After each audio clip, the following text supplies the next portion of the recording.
And welcome to another episode of Patriots 4th and 2. I'm your host, Derek Havens, as always. Unfortunately, Steve Balsheri is not with me today, but I do have a special guest from PatsFans.com, old friend Mike Dussault. Mike, how you doing today, man?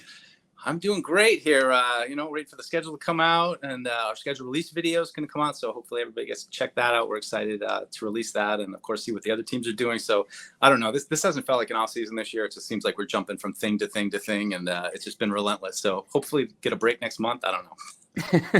Yeah, before the real fun starts up with training camp, where all of a sudden it's like you're super excited, like Christmas morning, for the first few days, and then you're like, all right, this is getting. I don't know. Let's get through it. I know. You're like excited for camp, then you're excited for pads to come on. You're like, well, that'll be real football, and then pads come on, and you're kind of like, all right, let's get to the season. Yeah, 100%.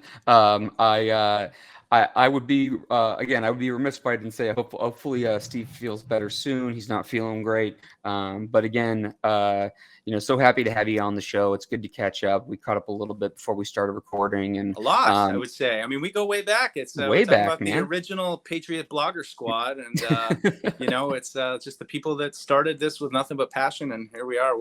15 years later, we're still doing it. What's your favorite part? And I'm going to ask you one personal question, and then we're going to jump into football. What's your favorite part about working for the team? That's a great question. I would say my favorite part has just been getting thrown into things. There's just different opportunities. For me, like I kind of came in I had a big video background. Not really doing a lot of on-camera stuff. Mostly just writing the Pats propaganda blog that I created way back in the day. And, just since getting here, they were like, well, you'll be on Patriots Unfiltered, and all right, cool. I've done, like we do. Right now, me and Eric Friends used to do the Pats Propaganda and Friends podcast where, same thing, we'd get our guests on and stuff. So, so that was a little bit, just fun. But then it was like, hey, how would you feel about taking the microphone and going to talk to the fans at training camp before practice starts? I'm like, oh, hell yeah. It's like little things like that. We got to host the season ticket draft party this year, which was awesome. It's like, usually it's Field Yates. He wasn't available. So who they get? They went way down the list. And Field's another great guy. They got Mike D to fill in.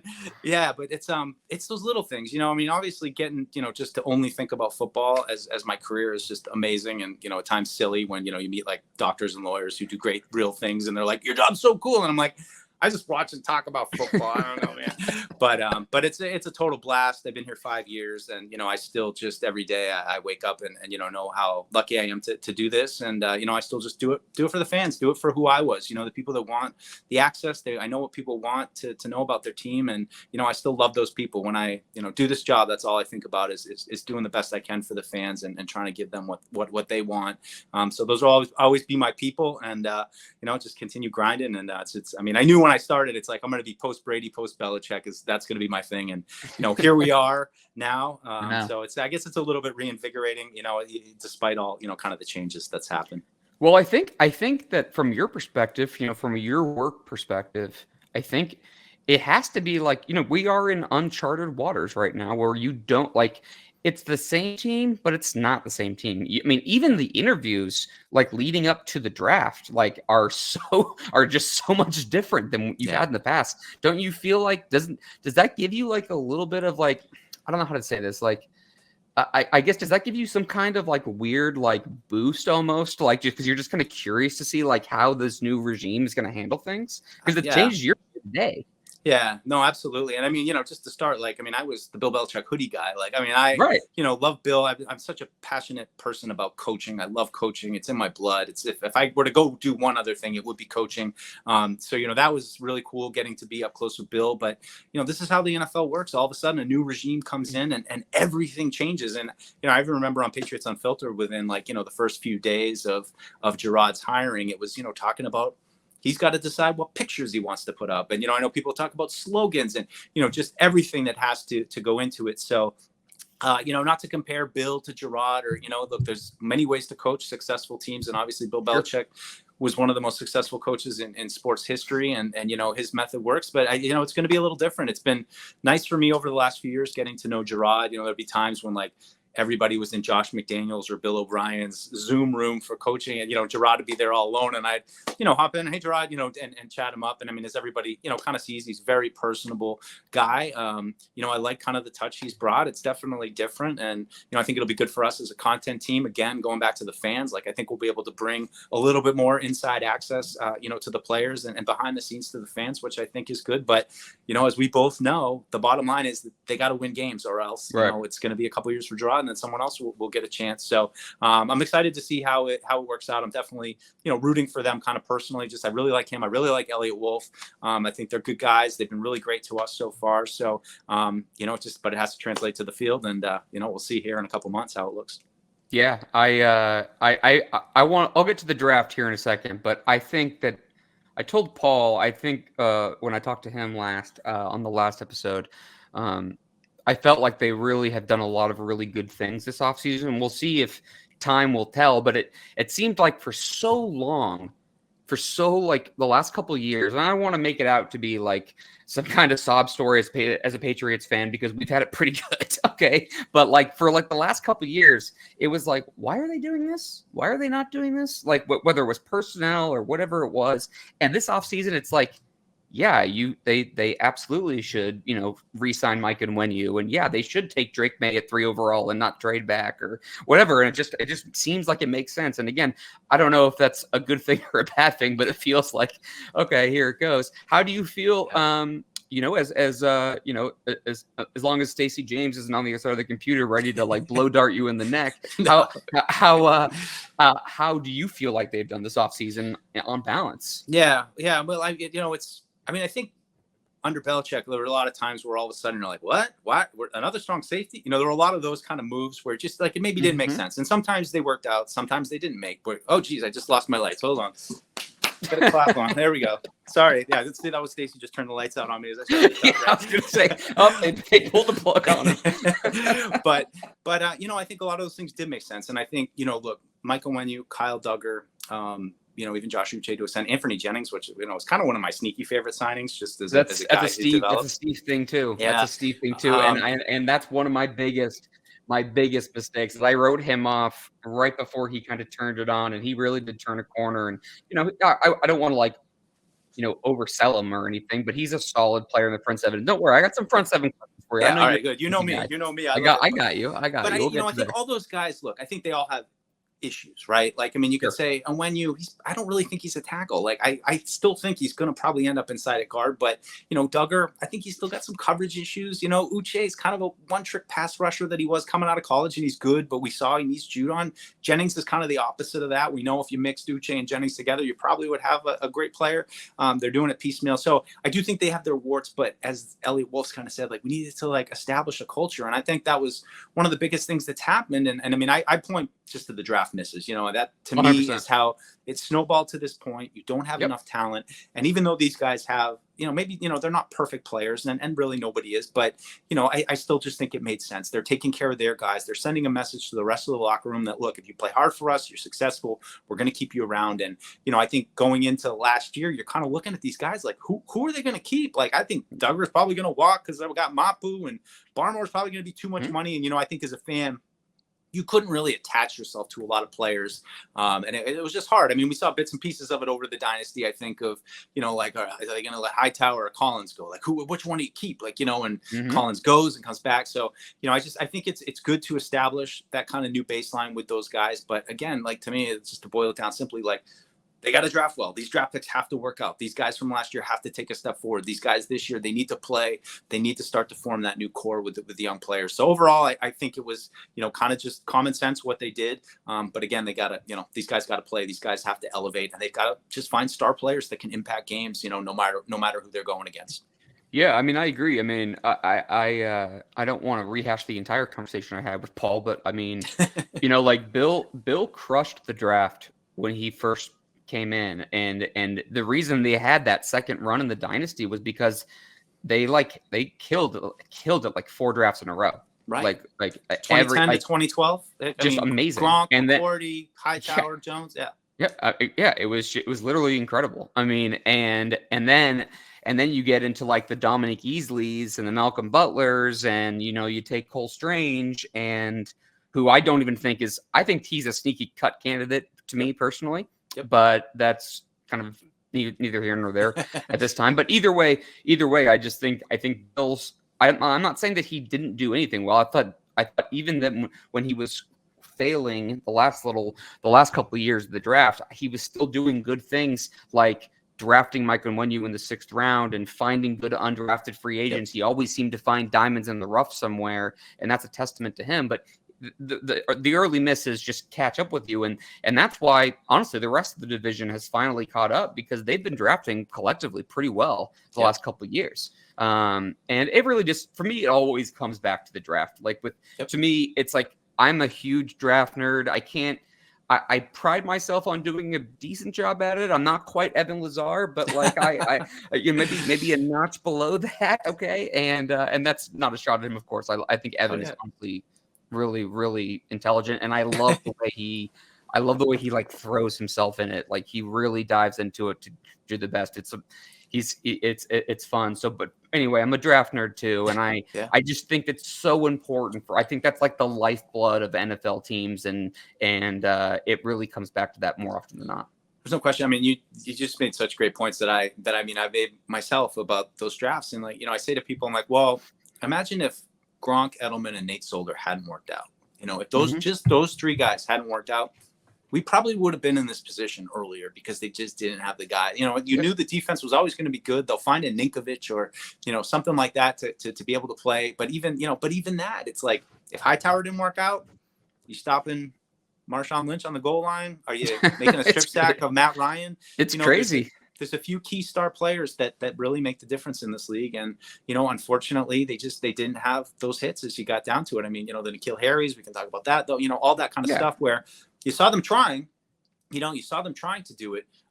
Some better than others. I mean, I think we'd debate Sony Michel, but at least look, I know N'Keal Harry wasn't the guy, and, I'm with you on the draft love, but you looked at N'Keal Harry like, this isn't one of their guys. Like, so some of those misses were just a little bit head scratchers, and ultimately, draft after draft after draft, not being able to find those players, it kind of ended up where they are now. But yeah, it's exciting. I mean, I love the draft. I'm just like you. I mean, I've been, and that's what I think, like some people that make fun of people like us who like the draft, like, they tease people who get into it. And it's like, I like it. Like, I don't, what I mean? I'm having fun. Like, I have fun watching college players. I have fun imagining, who I think fits, and, doing the big board that I've done for like 14 years now, like I enjoy the process. So it's, and then, to draft Drake May and to get those receivers, and, it's just such an exciting time. I went a whole rant on day 3 of the Patriots Unfiltered Draft Show, where I was just like, look, if you can't be excited, right, I know. Now, I thought the rant was really good, because I heard it. Come on, people. What are we doing? What are we doing here? Like, this is what it's all about. All teams should have hope right now. And you just got a young quarterback who's really talented, a super likable kid. I mean, it's just, there's nothing you can look. I don't think anyone can look at Drake May and be like, I don't like him. He's just a wide-eyed young kid, and that who knows how he's going to be. But I know you're a hockey guy too. Okay. Did that clip of him and Jalen Polk at the Bruins game? Oh, it's awesome. I know. I was just talking about wearing my Patriots footy pajamas on that. I know. We were like literally having a meeting. Like, wouldn't it be great if we could get like a couple of the rookies to go to the Bruins game? And then all of a sudden the Bruins just like dropped that on us. So no, they're great guys. And I mean, all the rookies, and I know as we start to get into this a little bit, I mean, all the rookies have just been, really impressed. I think Javon Baker is kind of funny because he just seems very quiet, actually. Like, they didn't let him talk at OTAs, but everything I've heard about him is just, he's actually a quiet kid. They need to keep him away from a microphone before he gets himself in trouble. But he is funny. Let's get to the draft. Let's get to the draft stuff. So I do want to get your thoughts on Drake May. I mean, I think most people who listen to the show have probably heard your analysis, but I don't want to spend too much time on Drake, because let's be honest, everybody's kind of talked about it for a while. But thoughts on Drake May, and then I want to know your favorite pick aside from him, and your least favorite pick aside from. Gotcha. Sure.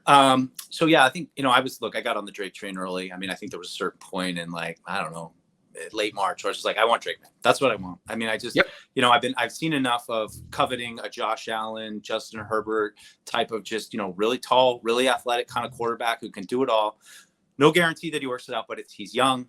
I think he's faced a little bit of adversity. I still think he's a little bit, sheltered, hasn't really been out of North Carolina. There's no guarantee on anything with him, but I just think, I said, and this is what I kind of said about Jaden Daniels. I fell off on Jaden Daniels though a little bit toward the end, but I just said he's worth missing on. He's worth missing on. I don't think agree. If he doesn't that's work the out, term I've used as well. Yeah, nobody's going to blame them for making a dumb pick or making a dumb reach. I think he's worth that. So I'm excited. I'm just, I think he looked pretty smooth out there. We saw him, briefly. And I think he's just got all the tools, and we'll see if he's able to pick it up. I like, the coaching staff they put around him who have developed quarterbacks in the past. But favorite pick other than him, I would say Jalen Polk. And that's kind of for personal reasons. We talked about draft nerd stuff. I don't watch any college football really at all. I mean, maybe a little bit, but I'm not really locking in on guys until the Patriots season ends. And Jalen Polk was one of the first guys I looked at, and I was like, man, I just like how hard this guy plays. It's just, and I feel kind of the similar way about Baker, where it's like they're football players. Like, and part of my rant was like, you can go through and be like, well, he didn't run a 4.3. Well, he had another guy that was good with him. Right. Those like look how they go up and get the ball and how competitive they are, and a little bit of fire, a little edge, and you're like, we need something here. They finish runs. They just play with an aggressiveness and an edge, and I think that's what I'm most excited about. And I was like, man, everyone's talking about this Adunze kid, but I just feel like Polk is kind of just a slightly smaller, less freaky version of Adunze, So I'm really excited about him. Love seeing him in OTA, the rookie OTA last weekend. He's the first guy in line. He just kind of has a feel of a professional, obviously a degree of comfort with Tyler Hughes, who was his wide receiver coach at Washington. So, I'm excited about him. Neither of these guys did anything to like, oh my God, in rookie OTAs. But I think that all the tools are there. Least favorite pick, I'd probably go with Milton, just because it kind of muddies the waters a little bit. And I feel like, we're already kind of seeing some cases of that where the media is running with, well, Joe Milton's got a really good arm, and I didn't think that was going to happen when we watched rookie OTAs, because certainly when you're watching the drills, it's like, this kid's got a cannon. He looks the part. I mean, it almost looks like, I've been saying this, it looks like demented version of 2021, where you've got this white quarterback at number 10, and you've got this like Adonis big black quarterback with the hair coming out the back. And like, and it's just like, man, this is like Cam and Mac again, kind of. But as soon as they went to like, a very limited 7-on-7 period, which, Drake went first, and it was like, okay, I think he first throw was a crosser, a little bit behind the guy. But then, hit a couple hitches on the outside. I think he had 2 to Baker and 1 to Polk, and made 5 completions. And it wasn't anything crazy, but it was, he just looked like he knew where to go with the ball. And, then Milton got out there, and it was like, oh boy, wait, what was he seeing on that one? It's just, you could tell that, look, he hasn't played a lot. And I'm not totally against Joe Milton, because I think that the bottom line is that it doesn't really matter to me who the next great quarterback for the Patriots is. I just want a next great quarterback come hell or high water. That's the only way out of this thing. So, I'm sorry if like it just doesn't quite work out with Drake May, and then all of a sudden Joe Milton, it starts to click for him and in the pros. And is anyone really going to be that upset? No, they're going to be excited that you found a quarterback. So I also just with Layden Robinson, who, by the way, like, Robinson and Wallace are just so likable. I mean, offensive linemen generally are likable guys, but just listening to them talk, they're great guys. So I'm like, man, I love this guy. I don't want to say, but it's like, Jesus, how many guards do we need? Honestly, that's why I thought the Layden Robinson thing, it's kind of weird. It's kind of weird because I don't know. I know a lot of football. I don't know enough about really what AVP and what they're kind of thinking of, like what they're envisioning. But the Layden Robinson thing, to me, I was like, I don't know, maybe between Charles Turner and, the some other guys on the roster, it's like, and like Cole Strange hasn't really been healthy. Like, are they going for a certain type? But like, I don't know enough about the scheme stuff, so to really kind of break down to the minutia of it all. But I was kind of surprised with that pick, because I was like, they don't feel good about somebody in that room, and I don't know who it is. I mean, any of them? I don't know. I mean, you probably feel pretty good about City, but again, I'm like Michael and when but it's also just schematically where, when you're running wide zone, it's Cole Strange. You want these athletic, light guys that can just run to the sideline, but then Robinson is, and Wenyu's certainly not like that. And Robinson ain't really like that. And, so it's just, it feels right now, the whole offensive line, it's kind of a mishmash right now. And I'm not sure, they've thrown a ton at the wall. I think it's 18 offensive linemen on the roster right now. So between, I said this on the radio show yesterday, it was like between quarterback, wide receiver, and left tackle. It's all we've been talking about for 4 months, right? Like, I'm sure you guys just beat that into the ground. Like, not even 4 months, man. It's been like since like November when we knew the season was a dumpster fire. Right. They really, I don't want to say hydro seeded, but you know what I mean? Like they've really seeded those positions. And it's like, I don't know how the offensive line is going to play out. I don't know how the wide receiver position is going to play out. I mean, I think we all kind of assume that Brissett will start and May will take over at some point. Right. But otherwise, those two other positions, they just seem like they're going to let, and this is kind of a Bill thing, which I like, they're going to let competition throw a bunch of shit at the wall and see what sticks. Yep, exactly. Basically. Exactly. Sorry, Miguel. Yeah, he doesn't like when I cuss on this podcast, and I'm a big Miguel guy. So, hey, who isn't a big Miguel guy? I mean, with the service that this guy has provided for us for 20 years or whatever it's been. I mean, it's just he's the expert, and you know, we should probably give a pitch to go make a donation. I know to his charity there, because he deserves it. He does amazing work, and we're all dependent on him. It's Bread of Life. I think it's Bread of Life is his charity. So yeah. No, it is. I guess next will be let's just totally switch gears. What's your confidence level in DeMarcus Covington and Gerard taking over the defense? I feel like they obviously are both kind of Bill disciples, if you will. I still think they'll obviously have their own twist on it. What's your confidence in just like the defense? Because that was one thing that you could even in the bad years, the last couple of years with Bill, we knew the defense was still going to be locked in. Yeah. Well, now he's out of the equation. Okay. And you still have these like disciples that have taken over, but they're going to have some kind of twist or turn on whatever the defense is. What's your confidence in them from a defensive coaching perspective and in the defense in general? Yeah, it's a great question. It's one we've talked about a little bit on PU. I think the thing with the Patriots defense is they always say we're a game plan defense, and that's kind of a hallmark of Bill, and Gerard has kind of continued to say those things. But it starts with, who is picking out what defense we're going to evolve to this week. And, do you have all the right pieces to execute what you want to evolve to? I think those are the things that the Bill Belichick was excellent at, that he could say, I know what I have. I know what the opponent has. And the 2 or 3 things that they're going to want to do that I need to take away. And I have this is, if I arrange my pieces in this way, we're going to take those 3 things away. And maybe they beat us, left-handed, but they're not going to beat us with those 3 things. So my question for Gerard and DeMarcus is, are they going to be able to do the same thing? Are they going to be able to pinpoint, what those pressure points are on opposing offenses that they need to take away?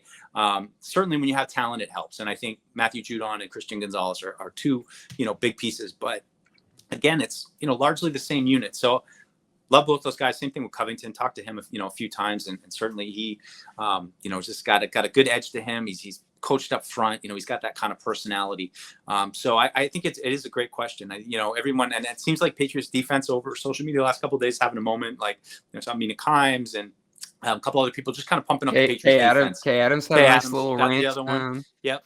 So we'll see. I mean, a lot of challenging offenses for sure, but I love defense, and I'm hopeful that they're able to find the pass rush depth, and if they can stay healthy, I think they'll be okay. But I do have concerns on the edge, because really you have the same 3 guys you had last year, and Judon went out, and you saw that they struggled getting after the passer. So I would have liked to have added, maybe an edge with a little bit of juice, even if it was another Uche third down kind of guy. We still got time, man. We still got time. Yeah, no, still time. Some guys out there maybe, but that's my biggest overall concern. I mean, I think they'll be okay. They got to figure out a way to replace Lawrence Guy, who played a ton of snaps. But I think schematically they'll be okay. It's just a question of week to week. Are they going to be able to change that much, or are they going to get to the point where they say, this is too much work, let's just focus on what we do best and kind of evolve more towards that, rather than every week we're something new, but we're ultimately not really establishing an identity, if that makes sense. Yeah. I feel like Keon White is a little bit of a forgotten guy amongst Patriots fans in general. I feel like he flashed a little bit, and his, I know you're a big male physique guy. He's definitely built pretty different. I think he could be in the mix, but I don't. Again, it's hard. It's hard because I feel like, and this is against me too. I feel like so many people, whether it's sports radio people or team analysts, bloggers, reporters, anybody, fans, I feel like we are all just operating under the assumption that things are going to be relatively similar, but like we don't know really what like the normal is now. Like that was the weirdest thing about the draft for me. I was like, I know what a Bill Belichick pick is. Like Cooper DeJean, I think would have been in play in that high second round instead of Jalen Polk if Bill was still here. Okay, 100%. And I think that's how you pronounce his name, because Alex Barth and Evan Lazar, I think, told me it was something different when I was listening to. Their Catch-22 show on Patriots.com. But anyway, you know what I'm saying. I just feel like we're all going. I think a lot of us, and I don't want to necessarily throw you in the same mix, but I think a lot of us, and naturally, is like we've only known something for 20 years, and now it's like this new regime, so we're all kind of walking into certain things like, oh, we know exactly kind of what we're gonna do, but we really don't. Like, that's be the intriguing part, to see like how things are played out. Yeah, or if they just see players differently than Bill kind of saw them, or it's just I was kind of frustrated last year though, because it was like and I was talking to Gerard about Jennings, and it was like, and I don't know if you remember, but like when Jennings was first in, I think 2020, they had him like playing inside linebacker, and I'm like, why are we doing that? Like at Alabama, he was a really stout edge guy. He's got a body for the edge, and and even Gerard admitted last year that felt like they kind of had him out of position, so I wonder about White. I think for me his perfect fit is more of like the Dietrich Wise, right defensive end, hand down. I do think he's athletic on his feet. I just don't know if he's got enough power or speed to be a consistent threat off the edge. I do think hand down, where it's not quite all about the the pass rush. I think he's going to be able to to play a role there. But we'll see. We'll see what he looks like when he comes back. We heard from Mapu yesterday. He seems like he's got some focus and a little bit of a chip on his shoulder about not really playing up to his own level last year. So that's the unknown. These guys making jumps. It's gonna be really cool, hopefully, to watch. Hopefully, I'm really curious about Uche in this new.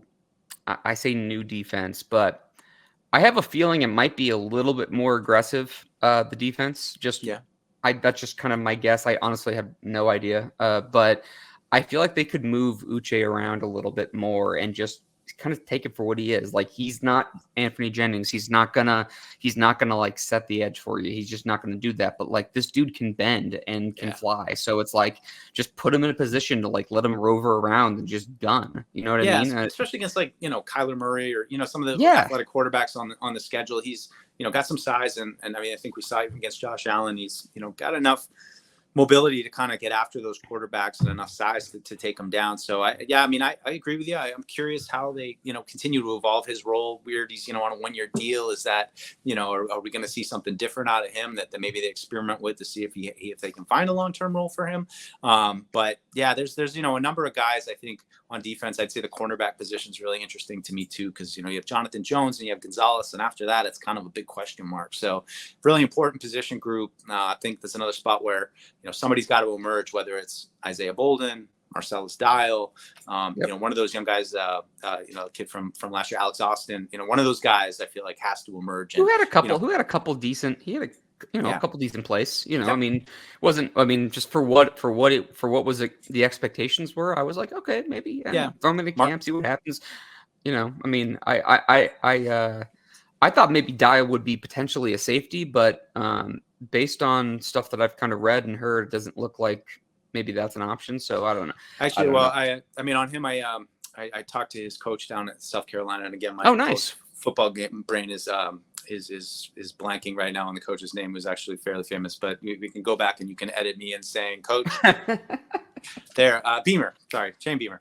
But he felt like, he was outside corner for them, obviously. In college, a lot of these guys are outside corners, but he felt like he had enough, athletic fluidity to kind of like to keep up out there on the edge, but not the edge, outside corner. But I think like everybody, he's got some versatility too. So I don't know. I just, between them and Marcus Jones in the slot, I don't know. There's just some questions there, cornerback, they got to figure out.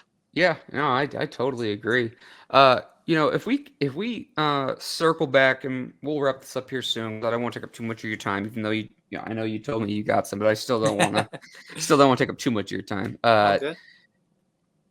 What are your thoughts on like the Caden Wallace situation. I know that's kind of random, but going back to something you said earlier, you were saying that you still feel like and when you use a guard. Well, to me, the only way that happens is when they find tackles. Okay, so Right. if Caden Wallace can make the switch to left tackle, like his Penn State coach can think, which I told Paul, I think it's hilarious that Penn State thinks they had 2 left tackles when the NFL can't find 15 good ones. They had Olu Fashanu and Caden Wallace, and apparently they're both left tackles. But if Caden Wallace can play left tackle, then you put Chooks at right tackle and you throw back, then you can throw on Wenyu there and throw City So at left guard or something and David Andrews, and then we rock and roll. Like, okay, let's go. Yeah.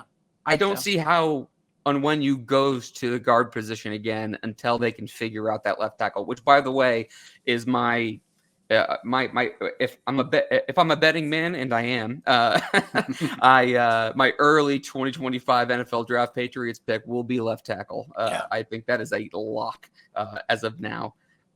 But what are your whole thoughts on that situation? Yeah, I mean, when we said this before the draft, and I'm sure you guys probably did too. It's like it's really hard to hit quarterback, wide receiver, and tackle, and specifically left tackle. That was one of the biggest things with the whole free agency thing. And I know that like tackles and quarterbacks are not necessarily going to hit the open market. Like Kirk Cousins, who I'm sure we both are probably feel similarly on, like a good player, but like not like necessarily the whole benchmark of what you want to hit, but like that's why like the Calvin Ridley thing kind of sucked, because it was like, at least if they could have come away with one of those 3, it wouldn't have put so much pressure on the draft. Now I still kind of like where they ended up outside of offensive line. I don't have quite the confidence that maybe they do, but I still think they're figuring it out. And I've heard good things about Scott Peters, who's the new offensive line coach. So like that would be cool, but like that to me was like, it is hard to like go into the draft and need like 3 premium positions, and those 3 in today's NFL with cornerback and edge probably there too. Like you're talking about like some of the hardest things to come away with in one draft. That's a lot of pressure. That was kind of weird. Yeah, no, for sure. And I mean, it's a projection for sure. I mean, he seems pretty confident about making the switch, and that he practiced there even at Penn State. And he didn't seem too overwhelmed when we were asked about it, but it's like, they got a bunch of these guys. Like, I mean, is it stupid to think that like Tyrone Wheatley Jr., Vidarian Lowe, or like one of these like random guys that everyone's just disregarding on the roster that maybe they emerge and they take to Scott Peters coaching? I don't know, but I do think on the offensive side of the ball, other than when you get Drake May in there, it's the biggest question. What does the line look like? And to your point, if Caden Wallace is a legit left tackle, and obviously then Corafor goes to the right, and just like you laid out, it really then all of a sudden the only question is really left guard, and is Strange healthy, and is he ready to go, or is there someone else? So I'm not sure how it's all going to play out, but I think what they're counting on is that we've got a bunch of guys that we have made contact with, that they brought in, and they're just hoping that it'll be able to they'll be able to find suitable protection for these guys. All right, 2 more things and then we'll wrap up. Receiver room, it seems like Kendrick Bourne, Pop Douglas, Javon Baker, Jalen Polk, KJ Osborne, I feel like all seem pretty good. The Juju situation is weird because of the contract. Give me your take on, do you think they just carry him and then just get rid of him next offseason? Like he has maybe one season left shelf life on this team, just given that whole thing. Like, what do you think they do with that whole situation? So, I mean, it's one of my worst takes last year was, no, I think Juju will be better than Jacoby Myers.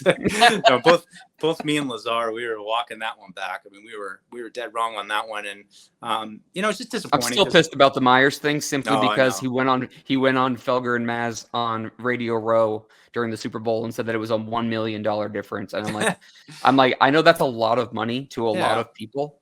And $1 million, I mean, I don't care. If you're rich, $1 million is still $1 million. Okay. So like, I don't want to downplay it too much, but like the NFL prints money. I don't care for the money talk too much because it's like, they just print it. So it's like, whatever, they get whatever they want, but it's like, that sucked to see him go. But it was like, it made no sense to me, but like the Juju thing, I just feel like he just has like no legs left. Like he's just gassed. No, he looked like against Pittsburgh, and had a little something against Pittsburgh, but then that was kind of it. I mean, and unfortunately, we got out there day one, and it was just there just wasn't much explosion there. I mean, and then just real quick on Myers, like, I mean, it ties back to what we talked about earlier.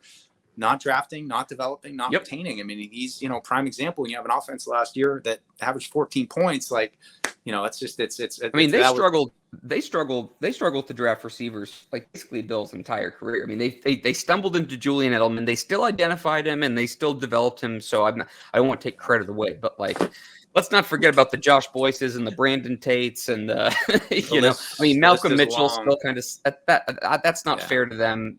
But yeah, there were worries. But still, it was a gamble with him and his injuries, and it didn't work out. And that's part of it. So it's very true. And I don't. I'm not one of these people who's like, you can't win in the NFL unless you have a number one wide receiver. I do think that there's a way to, you can't always just grab those guys. And there's part of me that still says, if you got three really good receivers, I don't know who the number one XYZ number 1, 2, 3, my new joke is, but I do still think that there's a philosophy that says, like, we don't have to come hell or high water to get, you're not going to win unless you have AJ Brown or, those kind of guys. But at the same time, there's never been a more abundance of receiver talent in the league. Like every draft, it's basically been since that, I forget what year that was, but like the Mike Evans and Odell Beckham like draft class that came out, like where that draft had like a ton of receiver talent. It seems like every year there's just like a wave of guys, and it's not going to stop. And that's why I love that they did Polk and Baker. I mean, me and Paul, we've been going to the combine. It's like, just, they're good receivers. Like, it doesn't have to be a top 10 pick. Like, every year, one of these guys taken in the early second is awesome, and that's what they need. And they just seem like, we'll get another strong safety. We'll get a corner, so just philosophically, double dipping on that position with two guys, I love. And, it just speaks to your point that these guys and both those guys too, are those receivers. They're 7-on-7 kids. They've been playing receiver their whole life. They are on the jugs machine constantly. They are pure receivers. And I think that's what's exciting is that, I'm really excited about those kids. I don't know how it's going to work out. I mean, Baker, I think people are maybe a little bit higher on him than, maybe they should be, not to take anything away from him. I just, he's a 4th round pick. And he's fast enough, but he had some drop issues. He's, I'm excited for him, but I just feel like people are like, well, the best pick of the draft was 4th round pick Javon Baker because he's going to be their X receiver. And it's like, dude, like, pump the brakes a little bit.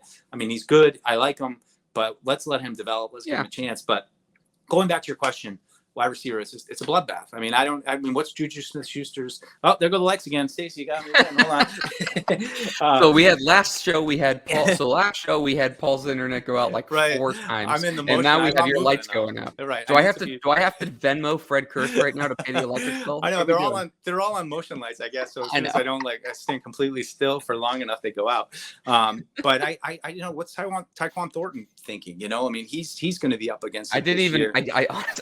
Yeah, you forgot about him. I totally forgot about Tyquan Thornton. For this conversation. And how does KJ Osborne fit in? Like, I like him. I'm glad they got him. I think they needed a guy like that. But I also just I really like Kendrick Bourne. I mean, I think people sleep on Kendrick Bourne a little bit. The guy was on pace for an 85 catch season last year. He was having a great season until his injury. I think 8 touchdowns. On pace for if I told you the Patriots signed a receiver who had 85 catches and 8 touchdowns last year, which is I think about what Kendrick Bourne was on pace for before he got hurt, you'd be like, well, this guy seems legit, So I think he's a great energy. And, we get back to guys you brought back to establish the culture. I think Kendrick Bourne's a huge part of it. But it's like when you look at Bourne and Polk and, Baker, and then, all right, now we're getting down to Osborne and, Pop. We didn't talk about Pop. I mean, Pop's in the slot. So it's just, you see kind of 4 guys that kind of have to be involved based on last year. And then after that, it's like, well, Juju, Thornton, they don't play special teams. So it's hard to see. Injuries play factors, they always are, but I'm just really curious to see, especially the rookies, like how do they develop? I really think Polk is ready to jump in, and Baker. I've heard from a couple people in your building that Polk and May are starting a bromance already. Yeah, it seems like they're the Bruins game. They look like best buddies forever. But but I just say too about this class. Like we didn't hear from Milton or Baker at the podiums at OTAs, but Baker was by design. Yeah, I know that was probably by design. I mean, they both might have been by design, but just just really, really, really likable guys. And I know that doesn't really matter in the grand scope of playing football, but, as somebody who has to be around these guys and, as somebody who's been a part of sports teams and, like a certain personality comes in and sometimes it's, I don't know about this, but these guys all just seem like, man, get these guys in the family, let them work. And, I think they'll do some really good things both on the field and, of course here off the field is important too. Yeah, and I mean, honestly, some of the cultures and locker room stuff sometimes can be a little overplayed, but it does matter. I mean, and this is way before you covered the team, but we're both big fans, and we have been for a long time. You look at like that 2009 team, like that Yep. team was frustrating, Yep. like, Some and bad it, apples in it. Yeah. yeah, and it was just not like it's just not what you want. But like that, where you have like the 2004 team, 2014, where it's like you have like some really good leaders and some really badass dudes, but like Yep. still good people, like Yep. hard workers to kind of elevate the room. Like that stuff does matter. It Yep. does. Yep. And but anyway, I guess last football question for you is over under 6.5 games before Drake May starts. That feels about right. And yeah, I would say over. And I won't give anything away. I have seen the schedule already, but Yep. I think it lends itself towards later in the season might be more ideal for him. But I don't know. I really don't. I mean, I just think you can't go the whole year without him getting some snaps. I think he has to be out there, to at least get him some game experience this year. Don't disrespect to Jacoby Brissett, but if we can come out of this season and feel like, man, we got a little something brewing on offense, and we feel good about our young defensive players too. Like, going back to my early days when early Drew Bledsoe was like, I think his first year it was, they didn't have a great record, but they looked really good at the end, and you felt like, man, coming back to next season, like we got some stuff, man. Let's see how this all develops. Like, we're gonna make some noise, and all of a sudden it feels like you're building a little momentum, and obviously coming off a 4-13 season, you're dead in the water. You don't have any momentum. You need new players across a lot of positions. So I think the further we get from that season and the closer we get to like getting Drake May in there and kind of starting this new era really on the field, the more exciting it's going to be. I feel like just because I was a pretty big fan of like the re-signings they've made. I really have liked. I was a huge Christian Gonzalez fan last year, and I was pumped about that. I'm excited to see him back on the field. I think this draft class, I feel like they have stacked some things together. I think the weirdest thing is that, they lost a lot of games last year by like one score. If you have like even like a Jacoby Brissett level of play quarterback, you probably win 3 more games, and that sounds probably a little outrageous, but it's really not. Like they just had such bad quarterback play, and they kept barely winning games. Like I still can't believe they won the Denver game. I have never ever rooted for this team to lose a game, but I was just like pissed at the team, and I just wanted them to just lose out so we could just have a good draft pick. And when they hit that, when Chad Ryland hit that kick in Denver, I said, "You have got to be kidding me right now." Well, it worked out. We got Drake May, right? So it all worked out. We're all happy now. It all worked out, man. It all worked out. All right, so I'm going to ask you 3 personal questions, rapid fire, and we'll finish it up. All right. Favorite pizza topping? Oh, Sorry? Yeah, meatball. Yeah, Town Spa, sweet and sour meatball. Oh, Town Spa is good. I love the meatball. I know it's I'm around too much pepperoni with Perillo. He's getting pepperoni like every other day, so I'm like pepperoni out. But meatball. Tums and Tide Pens got to be the sponsor of Patriots Unfiltered. That's hilarious. All right, what are you ordering at the bar when you go for a drink? Depends on the mood. If we're in the summer, it's hot. I'm a high noon guy these days. I'm a high noon guy. I do love the IPAs though. The Jack's Abbey Hoponius Union. Jack's Abbey from Framingham is one of my favorite breweries in the country. Yep. One of my favorites. I'm not as much of a beer aficionado as my friend Fitzy. Not a huge wine guy, but I love me. It's either, and then I've gotten back into just like the nice light, just a nice crisp Bud Light. Nothing wrong with a nice crisp Bud Light. Your company, man. That's BS. Oh, I forgot about that. That's right. And I have a Dunkin' Donuts. No, but I do. I high noons, and I do like the IPAs, but in the summer, the high noons, man, I put those over some ice, sitting by the beach. Those are my favorite. Hey, like the seltzer craze when it came out was pretty crazy. But when I was still living on the East Coast, you go to the summer, it's like you take a 6-pack of beer or whatever, and once they start getting warm, it just gets, and it kind of bloats you, and you're just like, right. That's why the seltzers are so good, because they just go down probably too easy. The IPAs fill you up too, but they're just, there's some about in the winter. My favorite thing in the world is when the Patriots have like a 1 p.m. game. I work and I do the post game show, and then you get home about 7 o'clock. And that's just like, man, it's the fall. It's crisp. We just got done with a game on like a nice big fat IPA. That's my happy place. Throw on the night game and there you go. Right. Get some writing done. Get a decompress. jump on the day. That's my happy place. 7 o'clock after a 1 p.m. Sunday game. I love it. All right. And last question for you is, which one do I want to go with? I guess favorite thing to do, non-football, non-Patriots, non-work related. What's Mike Dussault's favorite hobby outside of that? Oh, all right. Well, I'm gonna give you two. I mean, one is I'm a hockey ref too. I have a youth hockey ref, and do that on the side. And I've loved the game of hockey. It was what I played, through college. It was my life's passion until I was about 22. And when I lived in California, I kind of got away from the game. And then my sister married into the Boston ref mafia. So they were like, well, you moved back, you play college hockey, you got a ref. So just really enjoy that.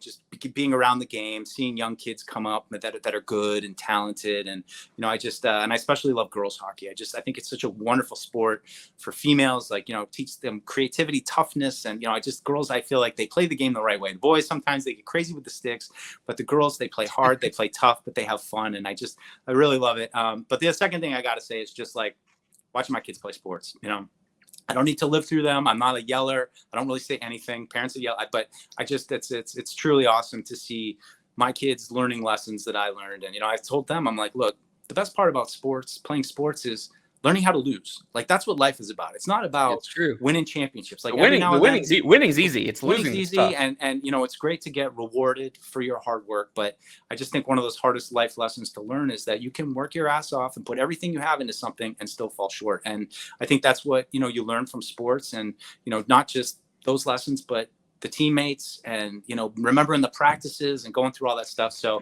I'll be at a stressful baseball game tonight with my kid pitching and, hanging on every pitch and stuff. So don't be like Paul and yell at the umpire the entire game and get potentially thrown out. So I know what they're going through. I mean, but it's like, I was also a waiter. Like me and my wife always say, like, we were both waiters. And so like, we always tip 20%, but like when it's bad service and it's bad service, like we know what bad service looks like. So, so I'm pretty generous, but same thing with reffing. It's like, I'm a ref. I know it's hard. I know you miss stuff. It happens. But if it's really bad, there's no excuse for it. So, but no, I'm quiet. My dad was a yeller, not at the refs, but at me, and I just, I pick my spots with it. But if I'm on the, if I'm at the stadium here, or one of the football fields watching football, if I'm on the ice reffing a game, or if I'm just in the stands watching my kids, being around sports, I love it. It's my life's passion. So any avenue, I'm happy as a clam. Otherwise, I'm just like, parking it on the couch and chilling or doing yard work. I love yard work too. Mowing my lawn. I'm happy out there too. Nobody's bugging. You're going full dad mode. Full dad mode. I'm proud to be a dad. That's it. I love that. I just want to thank everyone who's listening live. Please subscribe to us on YouTube and Apple Podcasts. Like, share, leave a review wherever you download your podcast. Keeps us high in the podcast rankings. Help other Patriots fans find us. I want to thank Ian Logue and Russ Goldman. Also, I hope again best wishes to Steve Balstieri. We'll get him back. This was our second interview of our kind of chapter over the offseason. I want to thank Mike so much for coming on. Seriously, we've been Twitter friends for a long time, but you are a great dude, and I thank you so much for coming on, and I know our listeners appreciate it as well.